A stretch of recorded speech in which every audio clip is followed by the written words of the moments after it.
Everyone. तो आज की वीडियो मैं वॉइस ओवर के साथ शुरू करने जा रही हूँ क्योंकि मैं नहीं चाहती मैं आपको वो चीज़ें बताऊँ जो आपके बिल्कुल भी काम की ना हो।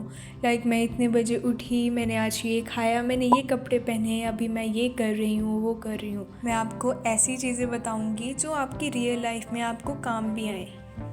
देखो, कैमरा में ये प्रिटेंड करना कि मैं 4 बजे उठी, मैं 2:30 बजे उठी और मैंने उठ के इतने घंटे स्टडी की, ये की, वो बहुत ईजी है। क्योंकि जो आप ये वीडियो देख रहे हो ये सिर्फ 20 मिनट की है। लेकिन अगर मैं इसी को इतनी देर तक लगाए रखूँगी तो आपको लगेगा कि मैंने बहुत घंटों तक पढ़ाई की है। इसीलिए मैं फेक मोटिवेशन के झंझट में नहीं डालना चाहती आप लोगों को, क्योंकि मैंने किसी बुक में पढ़ा था कि मोटिवेशन इज़ अ मिथ।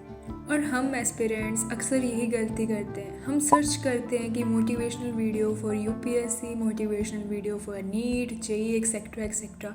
लेकिन हम लोगों ने कभी कोर कंसेप्ट को डेप्थ में समझा ही नहीं। और गलती हमारी भी नहीं है, क्योंकि हम शुरू से ऐसे एनवायरनमेंट में पैदा हुए हैं जहां हमें दूसरों के साथ कंपेयर किया जाए।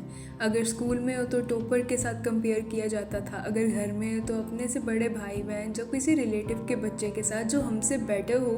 और उस कंडीशन में हम करते भी क्या, हमने एक्सटर्नल सोर्स से मोटिवेशन लेना चालू कर दिया। कौन सी मोटिवेशन, जो कि खुद एक मिथ है। देखो, किसी के काम को देखकर मोटिवेट होना गलत बात नहीं है, लेकिन किसी के काम को देखकर ही मोटिवेट होना बहुत गलत चीज़ है। आई नो ये चीज़ आपको समझ नहीं आई होगी क्योंकि सेंटेंसेस सेम है, लेकिन बोलने का और समझने का तरीका थोड़ा अलग है। मैं इस बात से ये समझाना चाहती हूँ कि आप सपोज़ करो आप मुझे देख के मोटिवेट हो रहे हो कि मैं पढ़ाई कर रही हूँ, मैं छत पे पढ़ाई कर रही हूँ, ऐसे कर रही हूँ, वो चीज़ अच्छी बात है। लेकिन आपको अपने काम करने के लिए हमेशा एक्सटर्नल सोर्स, एक्सटर्नल मोटिवेशन की ज़रूरत हो, ये बहुत गलत बात है।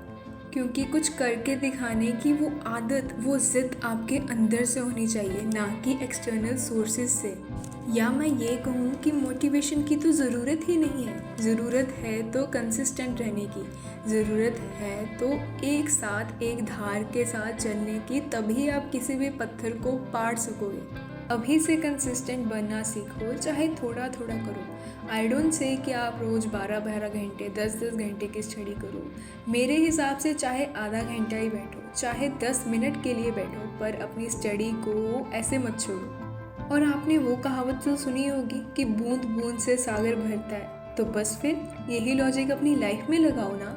चाहे थोड़ा थोड़ा करो, चाहे एक कंसेप्ट ही समझो, लेकिन थोड़ा तो ज़रूर करो। और ऐसे छोटे छोटे स्टेप से आपकी सिटिंग कब आधे घंटे से 6 घंटे में बदल जाएगी, आपको पता भी नहीं लगेगा। तो अभी क्या और मोटिवेशन चाहिए? लेकिन ये तो मोटिवेशन था ही नहीं, ये था आपको सच का सामना करवाने का एक ज़रिया। देखो, आई डोंट से कि जो लोग दिखाते हैं कि हमने आज 12 घंटे स्टडी की, वो प्रिटेंड कर रहे हैं। कई बार वो चीज़ सच भी हो सकती है, लेकिन मैं ये बताना चाहती हूँ कि ज़रूरी नहीं है आपको किसी एग्ज़ाम फोड़ने के लिए 12 घंटे की सिटिंग देनी ही पड़ेगी। आप उसी चीज़ को 6 घंटे कंसिस्टेंट रह के रोज़ थोड़ा थोड़ा करके भी अचीव कर सकते हो। तो अभी लोगों के पीछे भागना छोड़ो, लोगों की सुनना भी छोड़ो, बस खुद पे ध्यान दो और थोड़े थोड़े एफर्ट से अपने रास्ते पे चलते जाओ, क्योंकि इन छोटे छोटे स्टेप से ही आप अपनी मंजिल तक पहुंच पाओगे।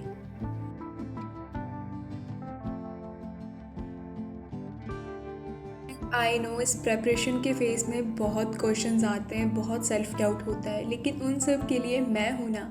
आपका जो भी क्वेश्चन है, जो भी डाउट है, जो भी सेल्फ रिलेटेड कोई प्रॉब्लम है, आप नीचे कमेंट सेक्शन में लिख सकते हो। एंड ट्रस्ट मी, यहाँ पे आपको कोई भी जज नहीं करने वाला। और मेरे से जितना हो पाया मैं आपके डाउट ज़रूर सॉल्व करूँगी। लेकिन एक कंडीशन है, डाउट्स मैथमेटिक्स के नहीं होने चाहिए, क्योंकि मैं तो बायो ही हूँ ना।